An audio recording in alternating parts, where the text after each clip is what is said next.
Hello, everybody. Welcome to Asia Institute Greenhouse's cooking class, sponsored by Brown Foreman. Thank you so much, Brown Foreman.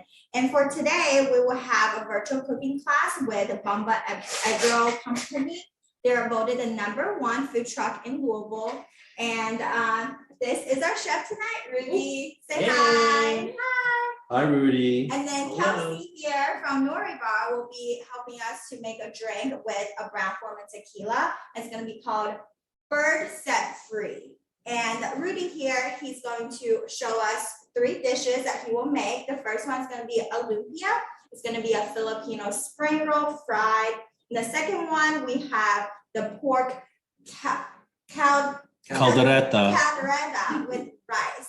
And lastly, we will have the Filipino crispy fried pork, which is Lechon Kawali. Stay tuned and thank you all for joining us. And then now I'm gonna leave the floor to Kelsey, and then she's gonna show us how to make Bird Set Free. Thank you so much, Amber. All right, hi everyone. As Amber said, I'm Kelsey. I'm the beverage director over at Noraebar in Nulu. Really excited to be here with you all tonight. Kelsey, can I ask you a question before we begin? So you're with Noraebar, right? Yes. So let the audience know about Noraebar and what your hours are. Just a little quick plug. Yes. So we are open Thursday through Sunday. Friday, Saturday nights we're open 8 to 4 a.m. So great late night spot for your nightcaps. And then Thursday and Sunday we're open 8 to 2 a.m. So a little bit earlier, but still enough for the night owls as well. So one of the things we kind of realized is that some people don't want to do karaoke for their first drink. They want to do it for like their third drink, get a little bit of liquid courage going. So we started moving our hours to be kind of an after dinner spot. But we do have goals in the New Year's to open up for happy hour as well, to do some fun little happy hour specials. So our hours might start to change in 2022, but for right now, we're the best late night spot in Louisville, and we also were voted Louisville's #1 karaoke bar. Yeah, and I'll tell you, I can attest as a Crane House executive director, Noraebar has been very supportive. They've already helped us with 2 great karaoke events. So we hope to plan more karaoke events, and when we do, we'll let you know. So thank you, Kelsey. Yeah, absolutely. So yeah, when I heard that I was going to be doing this with Rudy from Bamba Eggrolls, of course I wanted to use some Filipino staple ingredients, but also kind of merge them with some of the things we do at Noraebar, because of course, we don't want to appropriate culture. We just want to honor culture here. I do want to recognize the fact that I'm a white woman. I'm not Filipino. So I want to make sure that everyone knows that culturally, I'm sort of honoring this culture and not trying to appropriate it as well. So with that being said, I used a couple of the ingredients that Rudy actually introduced me to, which is really exciting. So those ingredients were calamansi and also ube. So Rudy started popping up with us at Noraebar last year in the middle of the pandemic, before he even had their amazing, beautiful Bamba Eggroll's truck. So they were doing little pop-ups on our patio and using Filipino ingredients like calamansi and ube, and I tried one of their ube cupcakes one time, and I was like, I absolutely have to incorporate this into some of our cocktails. So we added an ube daiquiri actually to our menu towards the end of 2020. It was such a huge hit. Everybody loved it. And then Rudy dropped off some calamansi juice for me to play around with a little bit. So it's been really fun to kind of explore some of those ingredients and be able to incorporate them into some of the things that we're doing at Noraebar. So we are actually making a cocktail with both of those ingredients today, and we're actually going to use ube 3 ways. So I'm going to show you start to finish how to do it. I've actually finished a couple of the items earlier today and last night, so that we can execute the cocktail fully today, and I can just show you what that's going to look like. But I also want to show you how to make the syrups and the pearls and everything when you're doing this at home too. So the first thing we're going to do is I'm going to show you how to make the ube cinnamon syrup. So this is a simple syrup that we're going to use in our cocktail. It's going to provide a little bit of sweetness, and it's also going to use that cinnamon baking spice as well. And one of the things that I love about ube, I heard somebody talking about ube and cocktails, and that it sort of reminded them of a cross between vanilla and pistachio. So, for me, baking spices work so well with nuts, with those nutty flavors that are a little bit earthy, but they also have kind of that cinnamon to it as well. So I figured a cinnamon ube syrup would be a perfect combo. So what I'm going to do is just do a 1-in-1 syrup. So what that means is we're using equal parts water and equal parts sugar. A lot of times when you're making simple syrups, you'll hear 2-in-1. That means they want it to be a little bit darker in color and a little bit more bold in the sweetness. We use a 2-in-1 recipe for our Demerara syrup at work. So we use that in like our old fashioned cocktails and some other things that need like a little bit more body to it. We use that like turbinado sugar. But today we're gonna do a 1-in-1 because this syrup also has some other things going on too. It's not just a basic simple syrup. So I've got 1 cup of water right here. And then we are going to do 1 cup of sugar as well. Also, guys, if you have any questions, please feel free to add them in the chat or the Q&A, and we will pose those questions to our chefs live. Thank you. We got that going. I'm gonna get this stuff out of the way right here. We're gonna get this going right here. I know Amber showed me how to do this a few minutes ago. Just make sure we're doing it right. There we go.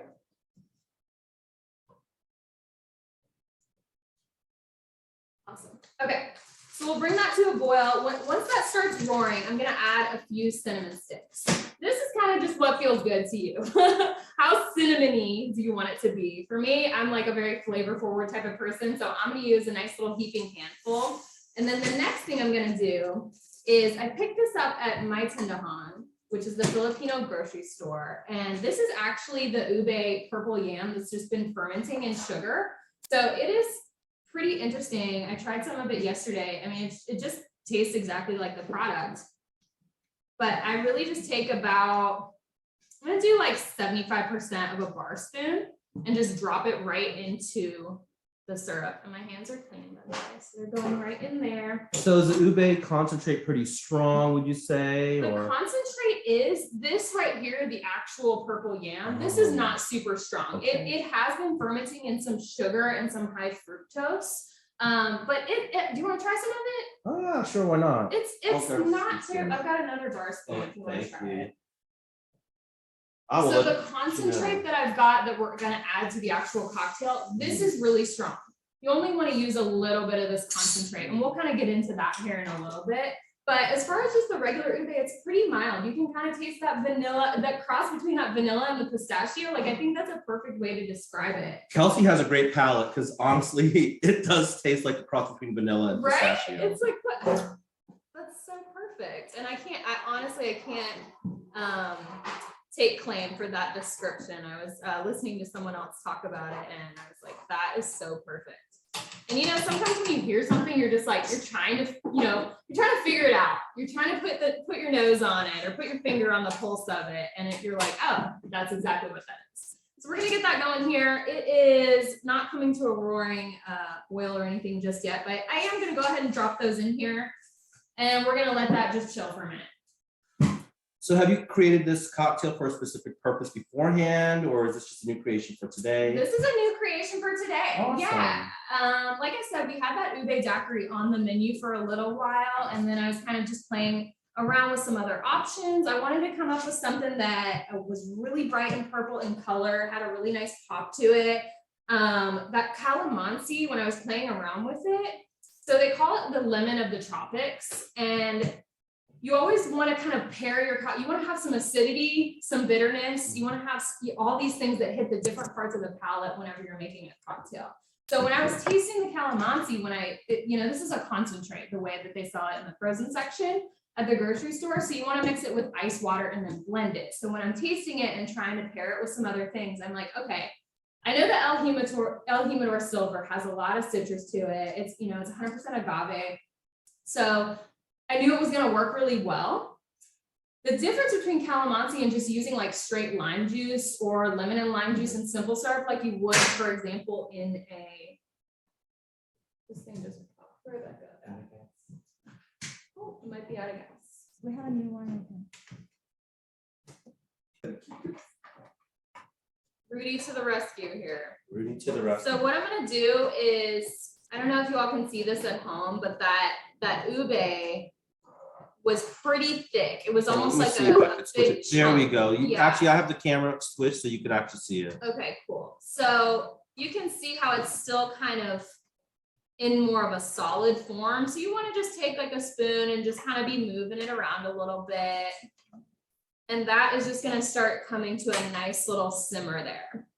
And it's gonna start smelling really, really good in here because you get that cinnamon going, you get that nice spice from the ube, just it's delicious. So anyway, what I was saying about the calamansi is that it doesn't have as much, it's a little bit sweeter as far as a citrus fruit goes than a regular lemon or lime. So what I did was I made the calamansi concentrate, I mixed that with water, and then I cut it with about 25% lime juice. So I did add a little bit of lime juice there just because I kind of want that sour tart when we're pairing with some other sweet items. And you use fresh lime juice? I use fresh lime juice, yes. Okay. And one of the things that you can do at home to kind of preserve this, if say you're making these syrups and various juices and ingredients and whatnot one day, and then you're hosting people over to make it the next day, one of the things you can do is just take just a little drop of vodka and toss it in that juice. And that is going to preserve your juices for you. So that's basically saying, we're good. This is going to get us through the weekend, if not the next week. If you don't do that, your juices are going to perish pretty quickly once you freshly juice them. Now, you could also just use store-bought juice as well. I just, I love using that fresh squeezed juice because I think you can taste the difference. So this has come to a really nice boil. Wish you could smell the place here. It smells like a candy factory right now. All right, and then I'm actually going to turn this off.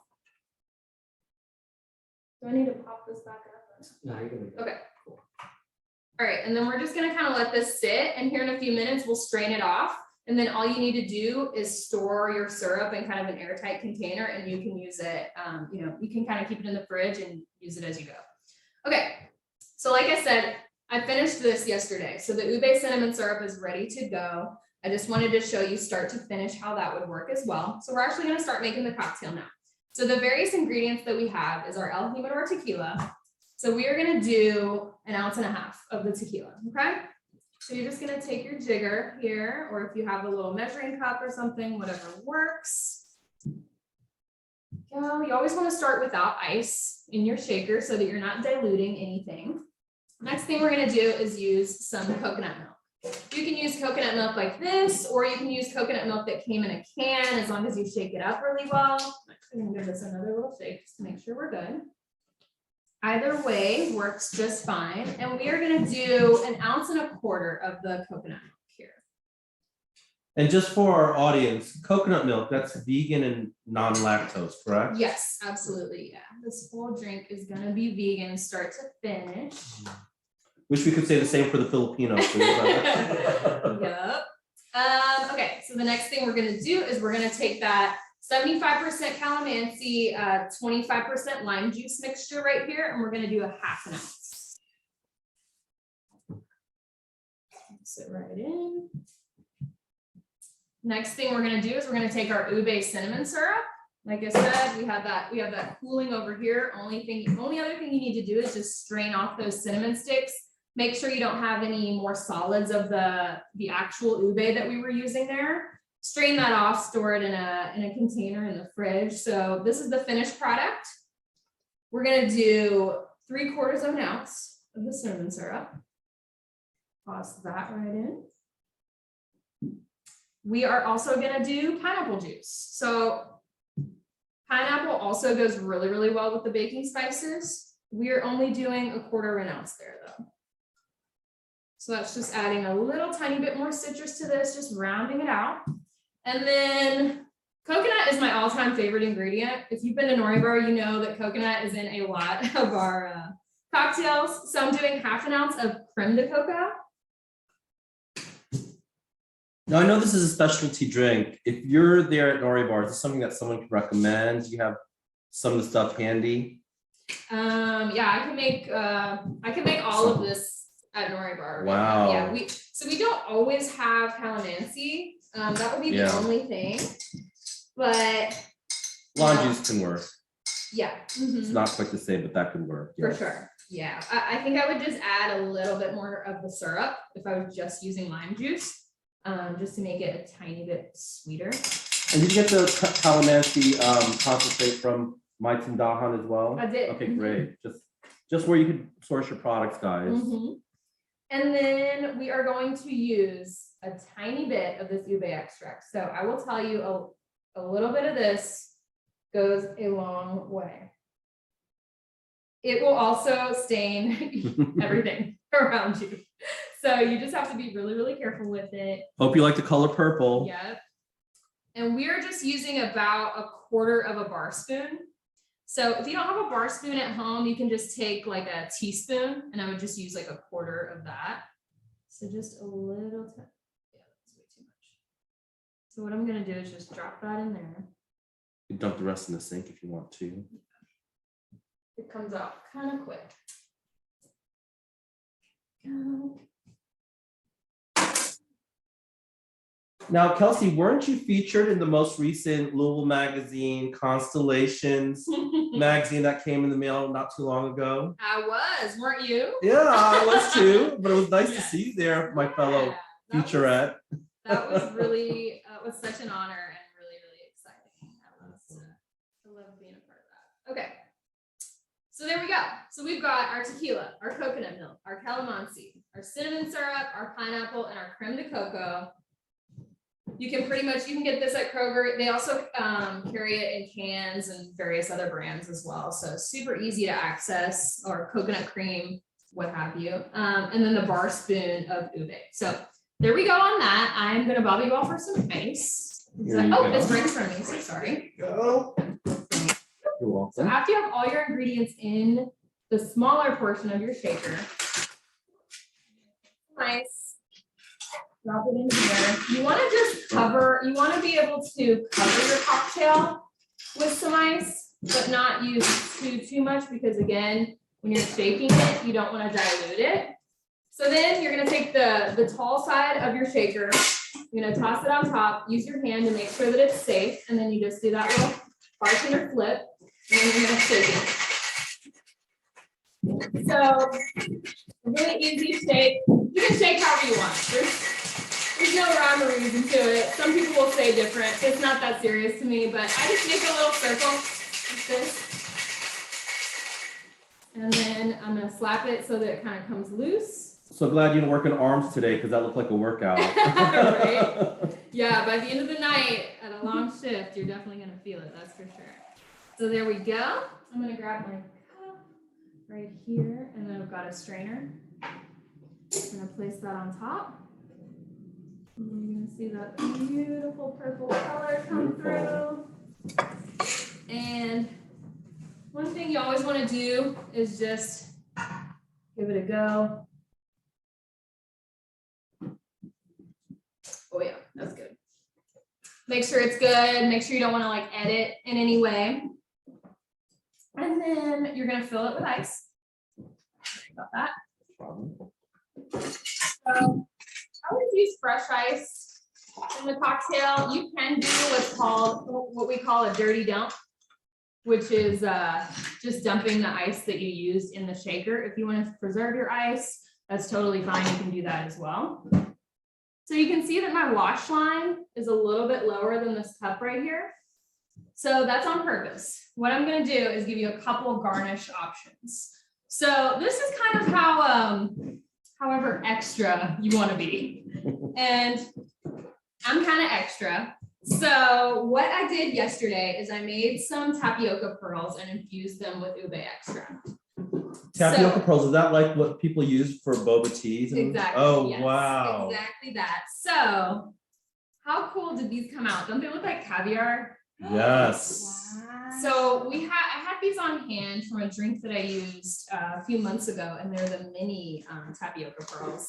So I think I got them at another store. I cannot remember where I got them, but it was another Asian grocery store. The one in Linden. What's that one called? Choice. Yes, Yeah. I got them at Choice. Exactly. Oh, I love that place. Mhm. It's amazing. Okay, so one thing you could do as a garnish is you can make the tapioca pearls. So the best way to do that is to infuse the tapioca pearls and to turn them into boba pearls is to use the 30-30 rule.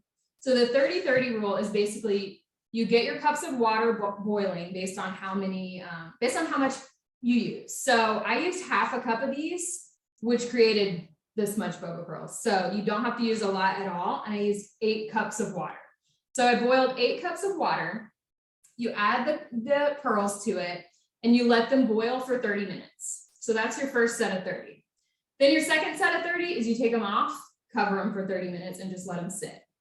After that, what you're gonna do is strain them and rinse them with cold water and try it. So you want it to be that, that really nice texture that, you know, we know from the boba pearls that's got like a little bit of chew to it, but it's not undercooked, you know? So I knew they were good after I tried that. If you want to infuse them with anything at that point, that's when you add it. After they're already cooked, everything's soaked into it, you're good to go. You want to add your sugar, whatever form of sugar that is. I used turbinado sugar. So I just thought that would be a really nice pairing with the ube extract, just because again, it's kind of got that baking spice earthiness to it. It's just got a little bit more depth than your average sugar, but you could also use pure cane sugar. You could also use honey as well. But I didn't want them to be honey flavored. I wanted them to be ube flavored. So then I added the ube extract as well. So then I covered them, added those 2 things, kind of mixed it in. That was sort of eyeballing it a little bit. I just added as much sugar and ube that I wanted to at that point, and then covered them for 10 more minutes, good to go. And then I let these sit. Oh, I did this yesterday and they get this really nice texture to them. So those are ready to go. So one of the garnishes that you could do is you could grab a scoop of the pearls, drop them in the top, and then use the bar spoon to kind of mix them all around into the drink. So that's option 1. I'm not going to show you that yet, just because I want to do the other option first, and then we'll see what we want to do. So the option 2 is we can use this really delicious coconut whip. So this is just store-bought coconut whip. You could totally make your own. I could have totally made my own too, but this was a cheat sheet kind of. And where'd you get that coconut whip from? I got it from Kroger. Oh, Kroger. Yeah, it's just in the frozen like vegan dessert section. It's the So Delicious brand. So if you wanted to make coconut whip at home, would that be simple whipping cream and you whip it, or? So you would have to use one of the, now the device is, Rudy, do you know what the device is that I'm talking about? The hand mixer. Yeah. No, it's like it can turn anything into whipped cream. Okay. Immersion blender. Yes. Yeah. So you could use one of those, and you could use coconut milk and coconut oil. Oh, okay. I mean, you can. So then it will still be vegan. Mhm. Awesome. Good Yeah, to you know. can totally do that. Thank you. I was at a bar a couple months ago, and I had Angostura bitters whipped cream, and it was on a pina colada, and it was so good. So that's what I that had gave in me one the of my idea to patties. like infuse whipped creams with things, but I haven't gotten to that yet in my journey. Okay, so we are just gonna take like a heaping scoop of this, and we're just gonna kind of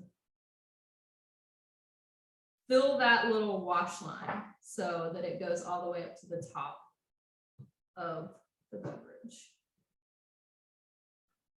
Wow, that looks so good. It looks like something I'd buy in Manila.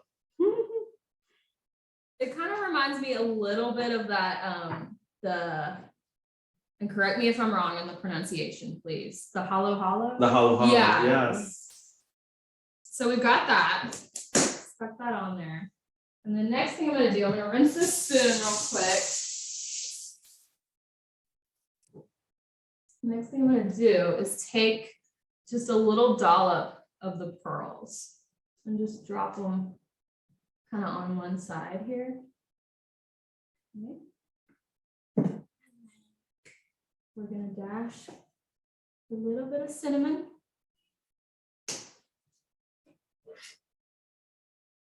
And we're gonna drop our spoon directly, or our straw, excuse me, directly in the middle of that whip. It's beautiful. There we go. So I called that bird set free because of the crane house. Oh. And we name all of our cocktails after songs at Noraebar, karaoke bar, big into music. And Bird Set Free is a Sia song that I love, and it's kind of a power anthem. So I felt like this was a good option for this. So yeah, it's really pretty. It's got that really beautiful purple hue. Like I said, ube 3 ways, and then you can also choose, oh, I'm so sorry, I forgot one of the other garnish options. Again, if you want to use the whipped cream, you can do this too. If you don't want to use the whipped cream, you don't have to. You can sprinkle just a little bit of coconut shreds on top. Wow, that looks great. Kelsey, you've done Filipinos very proud. Oh, You thank you made so 3 much. waves. Thank you. So yeah, that's really it. Like I said, we've got the syrup going right here. You just would need to strain that off and store it. You've got all your ingredients. I definitely recommend going to check out my Tindahan, the grocery store, and getting your ingredients there as well. That was so much fun. Amos was super helpful and amazing. Awesome. So yeah. Well, Kelsey, thank you so very much. You are Amber, are very you welcome. thirsty? Yes, I I will know. try it for everyone. Yes, please do. So I can let you know how it is. It looks great, and I love this purple color. So what do you think, Amber? Wow, you can't really taste the tequila at all. It's very dangerous. That's scary. It's very good. So that's definitely Yeah. something we're gonna have to serve during our next chip event, and we're Yeah. gonna have to plan a karaoke night at Noraebar. Mhm. Begin. Tell us a little bit about Bamba Eggroll, how long you guys have been in business, and where are some of your big spots for people to visit you? Well, it hasn't been that long. Maybe it really hasn't been that long. It hasn't been that long, but he's already been voted #1 food truck by Leo's best of. So congratulations on that. I think we got the truck June. We figured out how to use the truck around, like it was a learning experience. Like we came from like a tent and like popping up at farmers markets, and it was pretty hard. Load the car, unload the car, set up the tent, unload the tent, put it back in the car, go to another spot, go to Noraebar, go to like a neighborhood, go to all these places, and it was like, I was cooking on a burner like this. Mm-hmm. And then eventually it was like a flat top grill, like with the propane. Figured out how to Standing. fit that in the car. Right. And then build the tent. Then it was pouring down rain one day. And we had tent walls. The tent had become something. We had like a small electric fire, the propane grill, 3 of these burners, Wow. woks everywhere. And I'm trying to keep up with noodles. And then we figured out we're pretty busy. We need to figure out how to get a truck. Then we got the truck. Awesome. And it was like, I didn't know how to work it. Well, you know how to work it Yeah. now, I have to say, because I've seen you work. But with the help of like all the other food trucks that, we prep in the kitchen and we share space and like, we see each other doing different prep things and like, there's different ways to do different things. Like our friend Serge with Flavorville Trucks. Oh yeah, Hi, Serge. he's a if good you're there. guy. Yeah. So what are we making? What are we making today? What are your dishes that you're making today? We're gonna make lumpia. We're gonna start with that. That's what started this all. During the pandemic, it was like, I didn't have a job and, we still had the bills didn't stop. Right. Everything's shut down. Everything's curbside. So like, I'm gonna be curbside too. So like, we had some friends. They're like, "Hey, can you make those egg rolls that you made one time at like a birthday party?" And I was like, "Sure. Let me go find some ground beef." And like, you go to Kroger, there's nothing at Kroger during the pandemic. Everything shut down. Like toilet paper's gone, ground beef's gone. I got orders. So I go, go around to all the different stores and just try to figure it out. So that's amazing that you got this all started, especially during the height of the pandemic. So that's amazing. And it's all the support from friends and family, and like, eventually it was like, during the curbside days before the tent, it was like, "Hey, can you make me like 100 egg rolls?" I'm like, "Sure." So what's the website that people can go to if they want to find out where you're traveling to? Oh, well, it's BambaEggrolls.com. Made it simple. BambaEggrolls.com. I will add that in the chat, guys. So if you want to see where we could find Rudy next, just make sure that you go visit. So I'll write it right in the chat. So I'm gonna start with browning the ground beef. It doesn't take very long, but there's something that has to be done. And I went to Kroger, got a little pound of ground beef. Bamba Egg Rolls or Just Bamba like Egg the Rolls? first day. Oh, just No, BambaEggrolls.com or BambaEggroll.com? yeah, egg rolls. Okay, egg rolls. Thank you. The ground beef, okay. Get your pan hot. You notice I turned on the burner and then let it get hot before I put the meat in there. And again, guys, if you have any questions, please feel free to add them on the chat or the Q&A.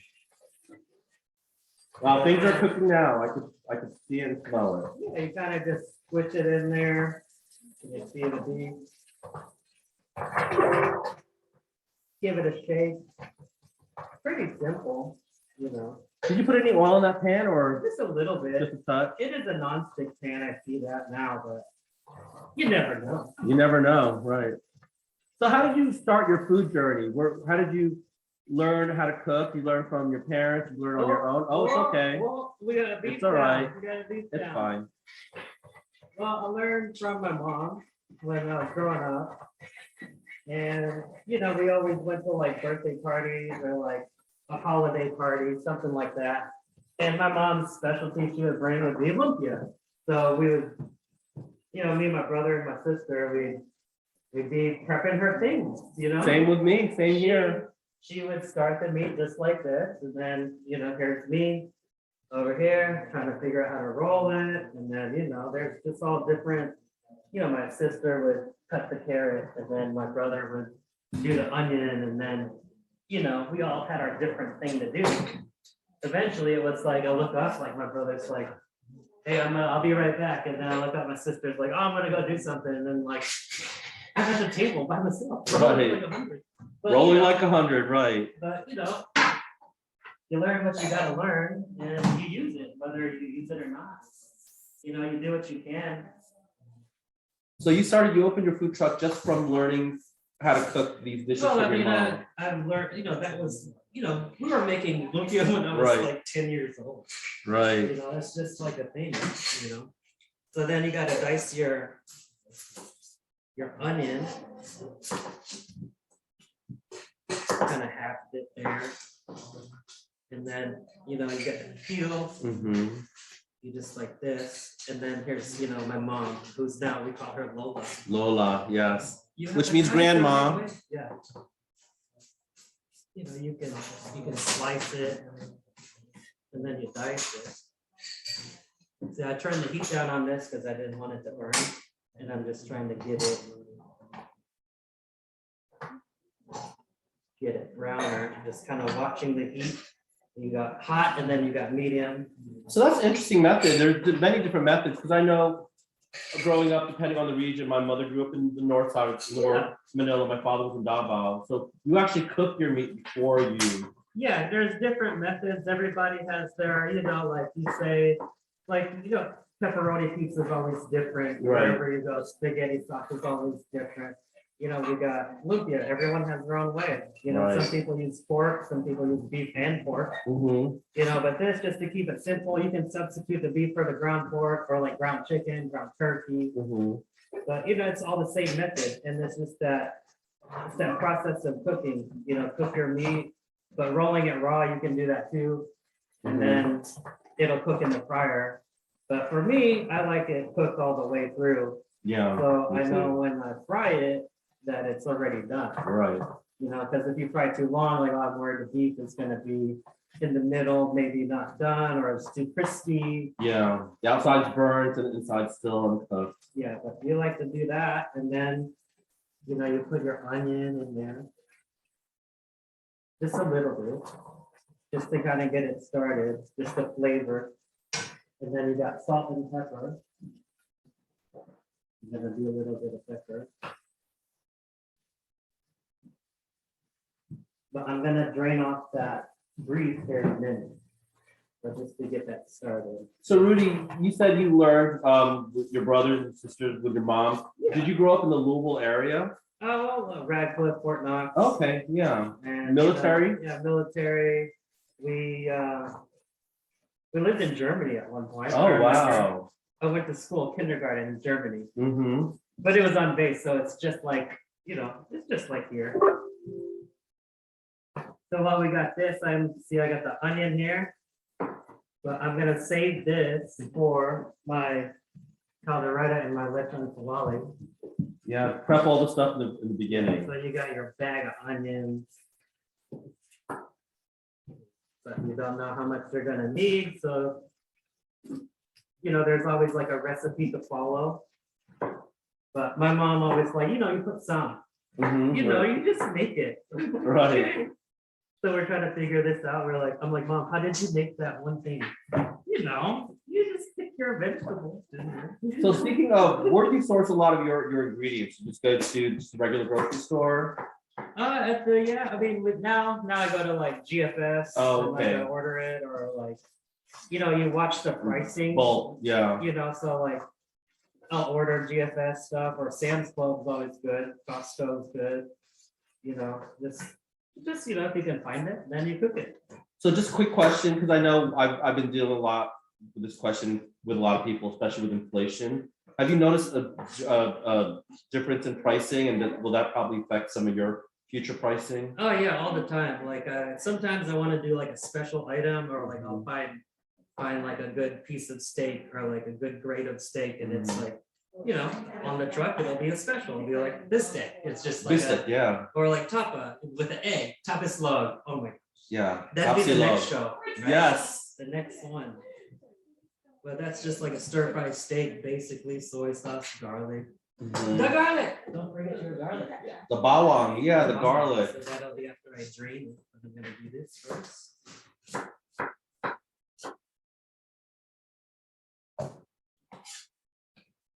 So I understand that in the Philippines, Christmas is a special season. Is it true that Filipinos start celebrating like as early as September? Yeah, the Burr months. The Burr months, that's Yeah, right. Like there's a Filipino that lives in a house when you see like Christmas lights in September. That's right. September 1st. But it's a very Filipino thing to like Christmas. Right. And growing up, it'd be almost Christmas time, and my mom, you need to bring out the decorations. Like, dates it. It's not December yet. Well, joining us, we have Beverly Lang Pierce, who is our board chair. And if you saw the video from our Asian Street Food Festival with the group Cultura Philippines, just know that the cute little kids that were performing the tinikling, which is the traditional Filipino dance, they're all this. Some of them are the sons of Rudy Bamba, his handsome boys. So how many sons do you have now? Is that three? Three many. Three many. That's life. That is life. You just do it what you can. Right, exactly. But I love them so much. It's just like every day it's like a new adventure. Like when it's my turn to take them somewhere, it's daddy adventure day. Oh, that's great. I'll just pick a place that I haven't been, or like I know they haven't been there before, and then we'll go. Just do anything. It's like you ever see that movie like Yes Day? Like, yeah, yes, I want to go there. And then I'm like, okay. So your boys eat white rice. They're okay with that. They eat rice, they eat chicken, they eat all the lumpia. Awesome. And then get this hot one more time, just to render all the fat out of there. And I'm gonna grab this string.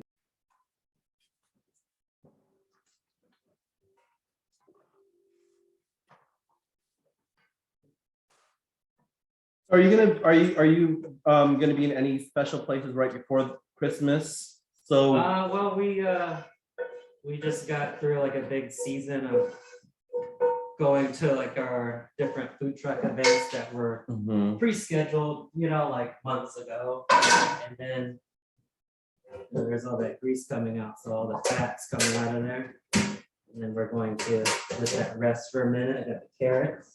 But yeah, we're gonna go back to Mayfield next week sometime.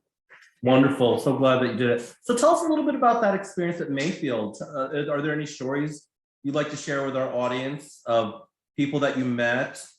Well, it was they're still scrambling to get everything coordinated. There's different organizations. The Lee Initiative is pretty good, and Red Cross. And when I got down there, it was like ground zero of everything. You just take in what you can.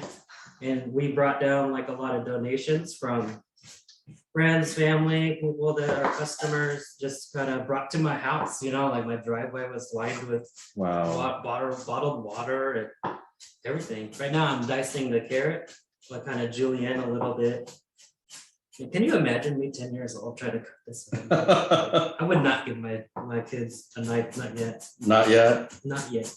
But I mean, in Mayfield, it's like you just try to give.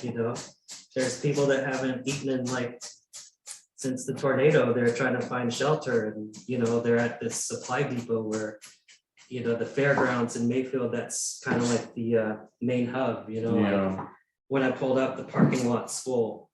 There's mountains of bottled water. There's people running from their cars with stuff, like, I'm here to donate this, or I'm here picking this up. And you just try to fit in the line and you go down and you move. And I was gonna serve food at that place, but they needed me somewhere else, so that was where I was expected to be, but they had 3 other food people already selling, not selling, but serving, and the Mennonites were down there. Oh, were they? They were, they had a grill, just like me, a little pop-up tent, and they were cooking for everyone, so I got sent, like to different areas, like downtown, and then I ended up feeding like some utility workers. Oh, great, thank you, But Rudy. I didn't serve very many, but the ones that I did, they appreciate people trying to reach out to them, like, here's something, this is what I have to give to you, like, this is all I have right now. So was that in conjunction with the Lee initiative, Chef Lee with 610 Magnolia? Yeah, it was like the food truck. We have like a group of food truckers that, we all kind of just see each other every now and then, but we started like a group chat, like, hey, who's going down to Mayfield, or here's like a way, there's like a GoFundMe going now that really helps us, because like we're just taking everything that, this is what I do, like my truck, that's my job, that's my life, everything. Right. It's like a 3.5 hour drive, but it takes the truck 5 hours. Wow. Amber, can you find out where that GoFundMe page is so we can add it in our chat? Yeah, I can send a link. Awesome, thank you so much. So we got the onion, the carrot in there. We're gonna hit it with some garlic. And you can buy like the garlic clove, you can smash it, and then you can do all the things, but minced garlic's the same. Just some. You put it in there, you can smell it. Right. You always know where a Filipino kitchen is when you smell the garlic. A little bit of soy sauce. I use Silver Swan. That's the Filipino soy sauce. Oh, very hot now. So you got your carrots in there, and at this point you can add in your optional ingredients, like if you want to put cabbage, if you want to put potatoes or water chestnut or something else. But have you ever put shrimp in your lumpia? you can put shrimp, you can put whatever you want. You can put stir-fried noodles in there, you can put rice, but this, you get it hot, you get it seasoned pretty good, and then, and you can always hit it with a little bit more seasoning. I use a little bit of garlic powder. But yeah, this is your optional stage. So the lumpias that are in your truck, you usually prep them ahead of time and just bring them with you on the truck, right? You don't make them in the truck. No, Okay. there's no way. All right. No way. Yeah, we did, today we did a lunch private event at like Baptist Hospital. There was like 7 trucks. It was nice. Oh, Everything on the truck gone. They ate it gone? all up. I'm saying, okay, great. You had to keep up. So this is pretty much cooked here. And you want to cool it off in a pan, which I have here.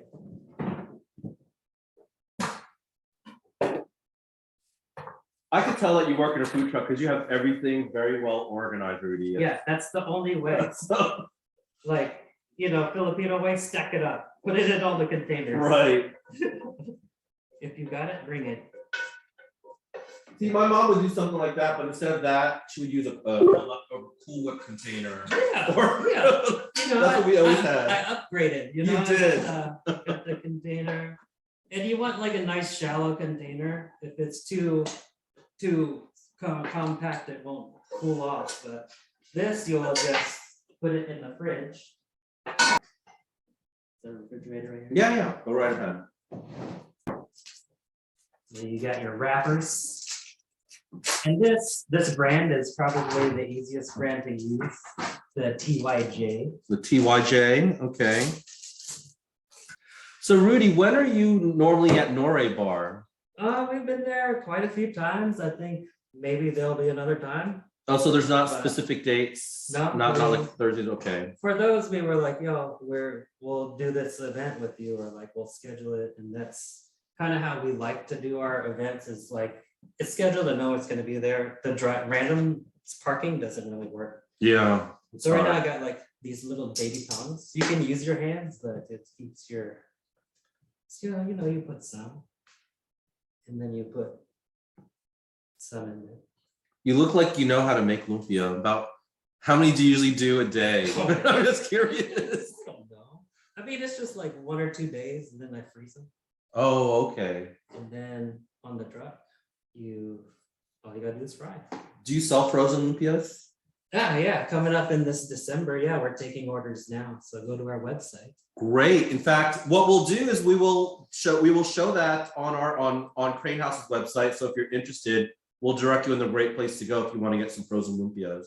I think frozen lumpias are very convenient for a quick snack, or if you're hosting a bunch of people, you just buy them frozen, you fry them and claim them as your own. Yeah, and we've upgraded our packaging, so we're vacuum sealing the lumpia. Wow. So you can, Galing, so you can, awesome. they won't crack in the freezer. It's great. So are you getting this? How you roll this? You just like that. So you take the bottom to the top. I don't know if you can see that. Yeah, they can see it. There we go. So you take the bottom, not all the way to the top, but maybe a little bit like that to the center, and kind of squish it down. So it kind of rolls down. And then kind of roll it where the air comes out. And then if it spills out the side, no worries. You just do it how you like it. If you like it loose, it will, you can do it that way. You like them bigger, but just for this purpose, you can see, this camera. It's like a cigar kind of. So then you roll it up about halfway. So you have this triangle, 2 opposing sides. And then the ones that are spilling out, you can go how long you want. If you need to put more filling, do that. But you can take the 2 corners from the sides and make them meet in the middle. Make them friends. And then, you just moisten the top. And then you'd roll it up, you take it to the top. See, and then as I'm doing this, I'm squishing it into the board. So there's different ways. I've seen people, they roll and they're like, I'm done, like it's like that. So, but if you want to take your time, you can, kind of shape it like a rectangle. And then you can do your thing. You see, I like to go down where the bottom is now in the center, that corner. And then you roll to the center. And then make everybody friends, see? Left and right, or in the middle. And then tighten it up. See, as I'm doing this, I'm kind of, making it where it's even, the middle's not so big, and then the ends have some filling. And if there's empty on the side, you'll have a blowout when you fry it, which we don't want that. So Rudy, can you give us some logistics about your frozen lumpias? You said for the month of December, you're open for business now for frozen lumpias. Yeah, you can order now. And you order now, and do you deliver, or do they pick it up, or? It depends on you, if you want us to come there. Oh, you're so flexible. I gotta do something. All right, It's well, too thank cold for you. the truck. Right, definitely. Sometimes it's not so cold, like today was nice. Yeah, today was nice. But then a little rain, that's fine. Yeah. So we'll make sure, Amber, on our MailChimp and our promotions to let the audience know where they can get some Bamba egg rolls. Just on your website. Yeah, on the website, bambaeggrolls.com, and then you can find the ordering. My wife built the website. Emma Bamba, his beautiful wife. She is magically talented with the website. I used to work with Emma in one of my previous jobs, and she was wonderful. Yeah, we learned how to build a website kind of together, and then I was like, you know what, I don't have time to figure out the website, but during the pandemic, you got the internet. Right. And it's very easy to build. So if you need to start a business, ask us. Ask you know how to do it, right. So I'm gonna roll a couple more. I don't know if you can see here. You can put a lot, so you can put a little bit. But I'm gonna try to make them all the same. Okay, I have a question here, Rudy, from Spencer. Could Ruby repeat what type of lumpia wrapper he recommends? The spring roll, it's a TYJ brand. It's got a pink The TYJ brand. Yeah, that's Spring the Home best stuff. TYJ Spring Roll Pastry. And he got that from Lancetta's, which is on Breckenridge Lane. Or you could go to, you can go to any Asian grocery. They usually have some in there. But for me, I get them from Lancetta because I'm ordering thousands at a time. And they're available, next to other kind of wrappers, which are also all good. But these you can use water to seal. Thank you, Spencer, for your question. Yeah, the other ones with the egg, what you would do, you beat the egg, and you moisten just a little bit. You can put some here, but with the water, these stick together very nice. But when you make your filling too, you can also, if you wanted to roll it raw, just you didn't want to have time to cook it, you can add the egg in there and mix it with the ground beef and all your stuff. And when you cook it in the fryer, it'll help keep it together. Awesome.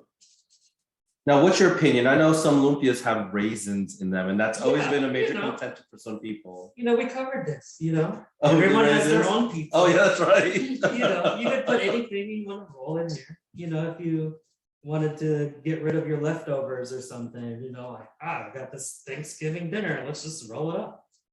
Oh, wow. Yeah. Turkey, turkey egg roll is not bad. You can dip it in cranberry sauce, but it's up to you how you want to eat it. And what do you usually serve with your lumpias? Do you have some sort of dipping sauce? Yeah, I use sweet chili sauce or the mayploy or like banana sauce is always Yeah. good. Banana sauce is like a Filipino ketchup. Yeah. You can get it sweet, you can get it spicy. I think we have some right here. Whoop. Too short to reach it, but I'll get it eventually here. Just so you can see what banana ketchup looks like. Got some there, and we'll see this.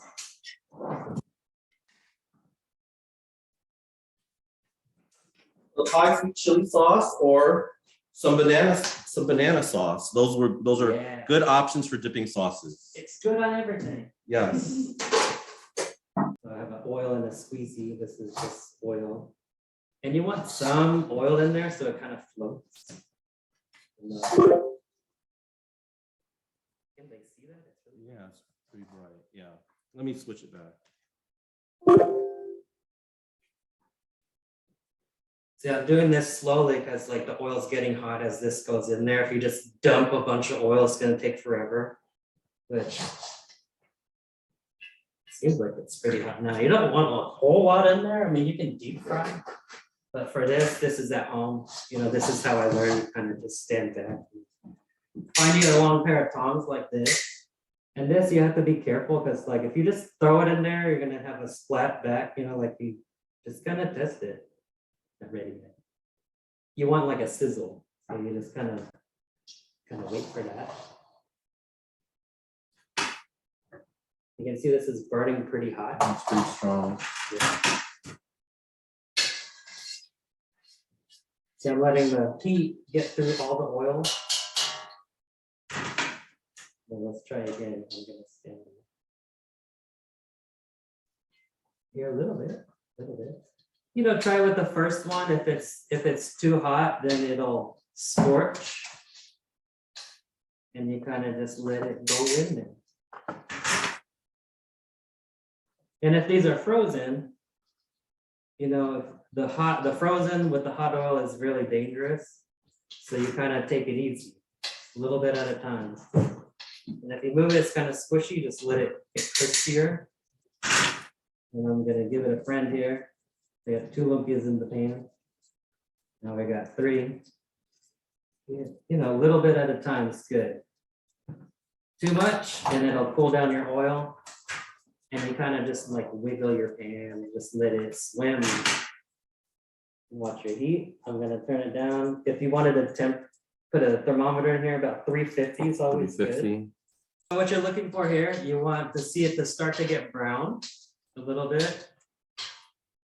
And since these were not frozen, they're not gonna get as dark. If you fry them longer, yeah, they'll get dark, but you just have to kind of watch it. There we go. Yeah. There we So go. it's getting more tan. So I'm gonna put another. Got 3 more in there. How many people are eating one? Yeah, it's kind of, like this is different. Like on the truck, I'm used to just basket of lumpia. just I'm in the telling you, thing. Like, yeah. there's 30 people out there, 30 pulling it down. They need to be done. But yeah, see, it's kind of crispy. It's hot. So this draining rack is good. You can use paper towels, which is fine if you don't like a whole lot of grease on your wrapper. But with this, it's gonna drip down. It's kind of like fried chicken. So what I'm doing here, I'm kind of just swiveling it around. It's going, it's hotter on one side because I'm kind of tilted. I might be a little bit off. And the great thing about that really truly is the insides are already cooked, so you don't have to worry about Yeah. that at all. So Just I make like it- that. Just make it brown. Right. And as it gets, as it's cooking, sometimes you just have to play with the heat. Like if you just need to go to low heat. If you have an electric stove, it might take longer. This is butane, so it kind of burns hot. If you have a gas stove, that's even hotter than this, so you just have to watch your heat. See, the good thing about this, I can control it with the tilt. So this is coming out good. You can see these. They're nice and golden brown. That's what you're looking for. Like when I learned this when I was little, my mom was like, make it brown. I'm like, how brown? And then she was like this. It's like, that is golden brown. Funny. Lumpia! He's in the pan with the veggies. So you got some carrot.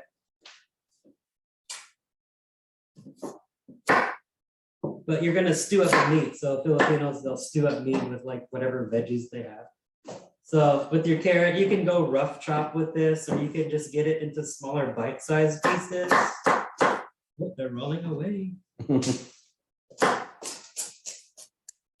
And traditionally with caldereta and all the stews that we eat in the Philippines, that's usually something that we serve like over white rice, right? Over white Typically, rice, or, yes. Yes. Breakfast, lunch, and dinner, white rice. Yeah, so like when I was growing up, I was like, you go to school, like, elementary school, kids are like, man, I have like this cool like cereal for breakfast. Me, I had like stir-fried rice with like a piece of chicken and like an egg, and I'm like, okay. Like I didn't know you could eat cereal because we didn't, we We didn't never eat a whole did. lot of cereal. Like we did when we got it, it was like from the PX, and we're like, oh, we got that Captain Crunch. So we're gonna eat it all, like we're just sitting, we're just eating Captain Crunch, not for breakfast, we're just eating. Rudy is bringing back some of my memories in school. My Right. classmates would eat sandwiches, Yeah. and I'd be there with my Cool Whip Tupperware with rice and Oh, yeah. stews. Oh yeah, lunch at school was like that's a whole different game. Right. I'd go to school and it'd be like, so this is a potato. But I'd bring like what I had for breakfast. There's like stir-fried rice, Mhm. a lumpia, in like not a lunchbox. It'd be like, we got country crock for breakfast or like for lunch. I'm like, that's good. I eat it. And sometimes you open that container and it's like, it's still hot. It's by some form of magic, wrapped up it's hot. So Right. right here, we're doing the carrots. Kind of takes a little bit of a longer time to cook. And the potatoes, kind of frying it to where it sears all the sides. See this is a nice sized pan. You probably have one of these at home. Flat bottom, it's round. You can do it in a big stock pot, which is fine too. But for this, you just kind of get it hot. And then as that's going, I have these diced, kind of large diced onions. This is gonna make a good good stew. So you can put all of it in there, but you kind of watch what fits in your pan. So this, I'm gonna keep the oil in here, or I'm just gonna let it's seasoning the pan. If you don't season the pan, it won't taste like anything, it'll taste like the pan. So then you want the edges of the onions to start to brown, the potatoes to start to get, these are like Christmas colors, so Oh, you can kind of hear that pop. So quick thing I want you to know, can you tell if this pepper is a male or female? I don't know. If it has four bottoms on it, it's the male. If it has three, it's the female. Just a little. So we got a male and a We female. do. And they're going to make a caldereta. They're gonna stew it up. It'll finish up cooking. So I'm doing the pepper now. If you don't know how to cut a pepper, Mhm. some people, they like to hack out the top and the bottom, but you kind of waste it a little bit. So what I'm gonna do here, cutting around the stem. So you keep the seeds intact, so you don't have seeds everywhere. And if you're like really resourceful, you can plant that, and then, whoop, throw that in the ground. I just do it in the past. Sorry, guys. So you flip your thing, you just let it see, if you can see closer, I don't know if you can see that yet. This way, like they're starting to get the carrots are like there's a ring around the carrot. Back to your pepper. So this is like, you think about, I got like an hour before dinner. So if there's seeds left in your thing, you can start this and then if you can get it to the stewing stage, yeah, just let it go. It's gonna take a little bit of time. So Rudy, I know that you cook at home, cook for a living right now. When you're at home, do you also cook? No. I was just sometimes. curious. I'm at home, I cook spaghetti, that's easy. That's easy, yeah. Or like, if I have like a recipe that I'm kind of playing with in my head, like I'll buy all the things for it and then try to make it. You never know. It's like the testing, you test it out. And if my kids like it, I think it'll sell. Oh, wow. Sometimes they don't like it. And I'm like, then like, I'll taste it like, maybe I should change something, So they're the ultimate deciders, your boys. Yeah. Yeah, and if you notice, I haven't seasoned this yet, but I'm gonna add like a little bit garlic. Because you got that hot oil, like when you cook in like a pan, you want all those flavors to kind of just sit there, kind of just let it. That's garlic going in there. And then a little bit of pepper. But not too much, because then it'll be salty. So you got this going, and then see, like the potatoes, like it's fried. So remember that oil I put in there. I don't want it to stick. But I'm not gonna put this in there, the pepper. I'm gonna set this aside for a minute. And then I'll do the meat. The peppers can always go last.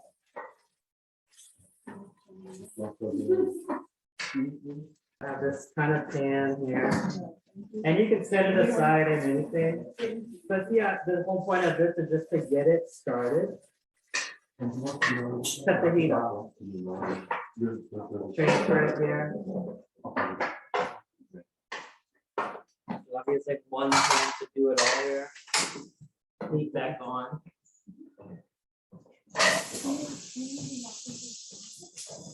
Peppers in there. Little bit of oil. And just to get it started there, and while that's going, not yet. Oh, okay. It's time. Oh, okay. Smells so good, Rudy. I can smell that garlic. Just garlic, yeah. Yeah, the smell, if you can smell it, so it's what it tastes like. So if you cook by smell, or if you cook by recipe, you need weather kind of thing. If you can kind of see like it's starting to dance in the pan, so you know you're getting there. Right. And like the edges of the pepper are trying to turn brown, which is good. So you got a good feel on them. So when we go into the stewing, it's gonna be, the flavor is gonna go into everything. It's not just gonna turn to mush. It may hold its texture. But I kind of like a little bit of bite to it, like the pepper. If it's just like mushy, if it's like, is it there? I don't know. It's just soft. So you kind of flip it. You just go like that. If you wanted to play around flipping things, maybe start with something not so much and too hot. Like maybe like a pancake. Let's try that. But pepper to kind of just go forward and pull back. So that's going there. Yeah, I have like this wood spoon. This is nice because it won't scratch this non-stick lining. If you have metal on metal, that's good. Yeah, Plastic on plastic, good. Wood is always like a good. It doesn't get too hot. If you leave it there, yeah, it's gonna burn when you touch it. But I'm always moving it. And then you turn your heat back down. I'm actually turning the heat off.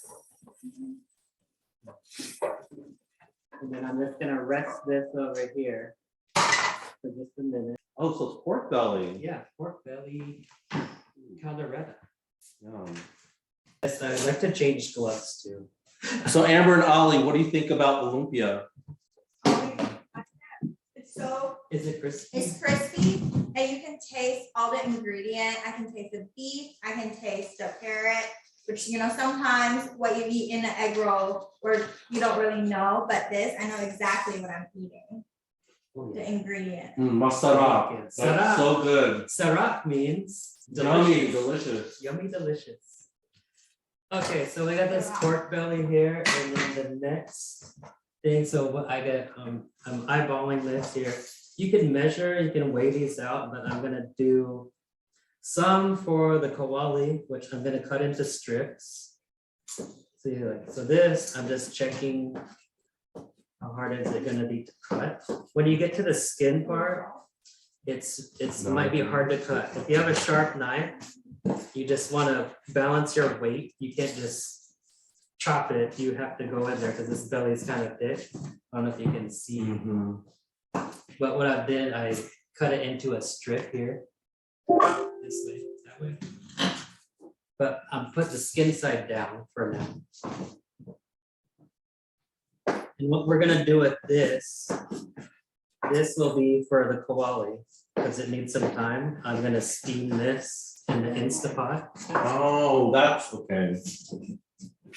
I was wondering how you're gonna do that in under 3 hours, actually. I was Well, curious. there's a lot of different methods, like when I was figuring this out, you know, I have to think like time, you know, who has time to, you know, you get it and you need it the next day, you can salt the skin and to dry it out, but then sometimes, you know, you can air dry it overnight, but me, you know, the salt kind of helps cure it. Mhm.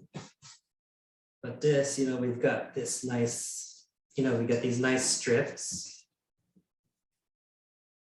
And they'll be, you know, after it's done, we'll cut them into smaller pieces. But I'm gonna take this, it's gonna go into the Instapot here. Or you can boil it in like your own, on the stove, stuck together. So that's in there, and then this will be for the caldereta. Mm.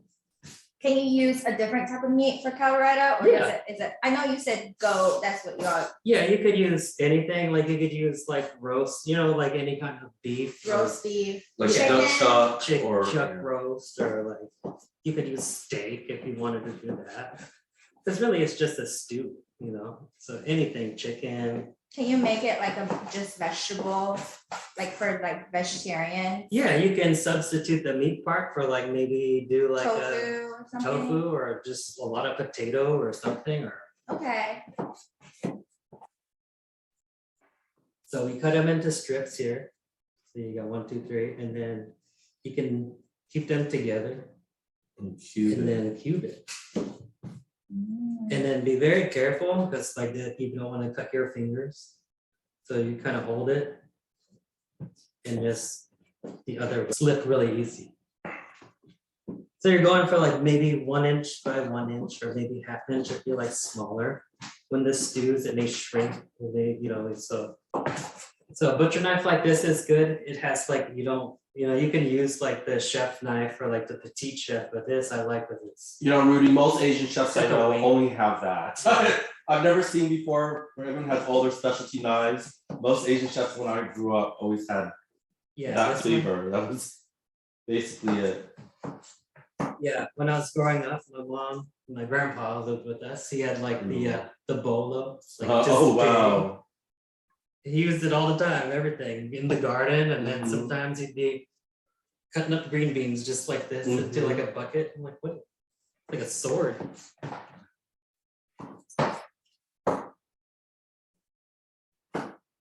And that last piece is really It was a challenge. dangerous. So what I've done, I've kept this here intact, so I have something to push against.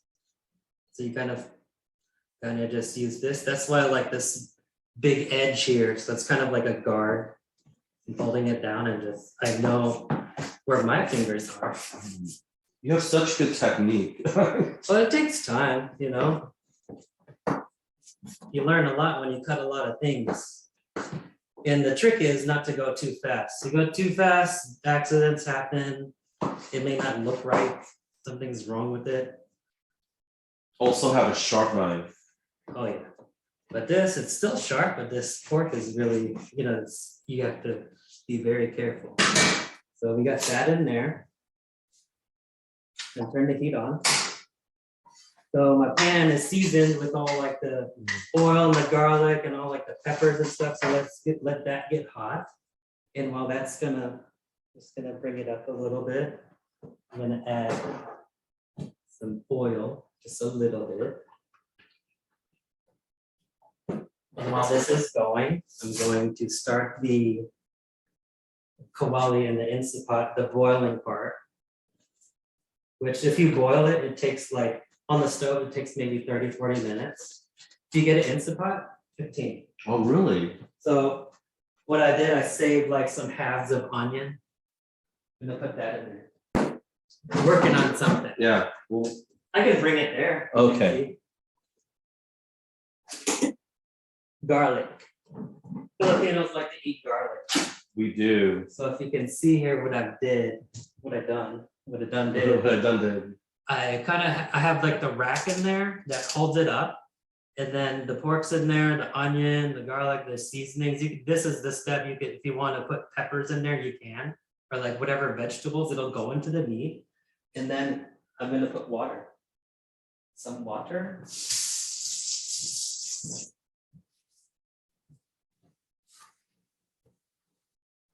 Should I move your wooden spoon? Will it be okay? I think it's fine. Okay. You think it'll be too hot? Oh, I was just. So I didn't I didn't like in the Instant Pot, like just some in there, a little bit. When you're boiling on the stove, you can let it swim. But just the pressure will pressure cook. Go to 15. And then I'm gonna let it go. Which I hope it all fits in there. Stand back, you might get started there. So these are all kind of cubed and they're kind of stuck together. When they're in here, you want them to separate. So you can just a little bit at a time always go to this good thing. Just test the heat on the pan. Like maybe it's hotter on this side or it's cooler on that side. You don't want it to splash back. So you don't want to throw it in there because it'll get hit. Don't do that. This pan's pretty good. I don't know. Can they see this? You should see this. Oh yeah, let me switch. Hold on. There we go. Yeah, they could see that. So do any of your siblings cook like you, Rudy? Oh, well, my oldest, he started to, when he was like 8, he was like, I want to make pancakes. So I'm like, cool. So I taught him how to do the pancakes. And then he was like, let me learn how to do the bacon. So I taught him how to do bacon, so he can make breakfast. And then That's great. my 8-year-old, now he's into like, he can make pancakes, he can make bacon. He likes to make eggs, Oh, like scrambling eggs. He's like, I'm making my eggs. We bought like the special egg pan, it's like that copper, the copper pan. He's like, this is the perfect pan. So on the pork, you kind of see like it's starting to not be pink anymore. And it's getting like some edges. So you're rendering all that fat. And I haven't seasoned this yet, which that'll be our next step. But yeah, like my 2 oldest, they're like, one day we're gonna have our own food truck and we're gonna be the breakfast bros. Oh, that And would I'm be like, great. I'm waiting for it. I'm like, there's a truck out here. You wanna make pancakes? I'll be online. You want eggs, bacon? Make eggs, rice, and some papa, and I'm there. Oh yeah. So you don't want to crowd the pans, but you want them to all kind of start to cook evenly. And I'm just moving it, and it's like you're touching raw meat, and then you have gloves on. You don't want to touch things that were raw, so like I'm avoiding touching the handle of this pan, because I know later on I may touch it again.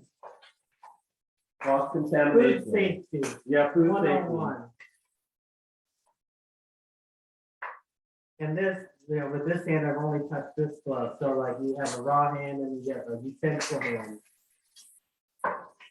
Which I suppose I could flip the pan with this hand. Let's try it. I don't know, I'm kind of scared to do that one. But you hear that pop, that's the skin. Yeah, it's starting to cook all the way. Woo. I think it got me a little bit. Be careful. So you got hot going in, and now I can switch it. With your hands, you can wash. This is raw, it's going in the steam.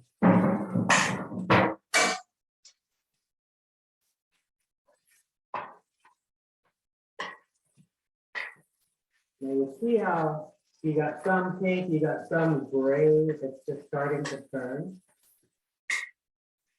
And this is on high heat. I don't know if the tomato see that on there. It all just looks the same to me. Yeah. Just that. Oh, one down.